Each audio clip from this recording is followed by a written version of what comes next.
Get it to one of your guys out in space and see if he can make a play and get you a conversion right there. But you're exactly right, Joe. Rasul Douglas did a great job of blowing that whole thing up. Mike Gesicki was supposed to get a block on him. He fought through that. Hey, instead of Keyshawn Nixon, it's Randall Cobb, who they sometimes will put back there in fair catch situations late in games.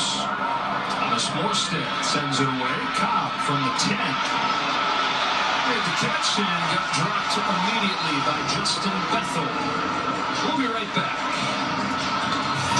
Remember you saying, I won't forget the life jackets. Who talks like that? You apparently. Can we watch the replay? I would love it. This What Really Happened replay is brought to you by Progressive. One thing no one would challenge, protecting your home and auto with Progressive. Oh, that was embarrassing. Yeah, but...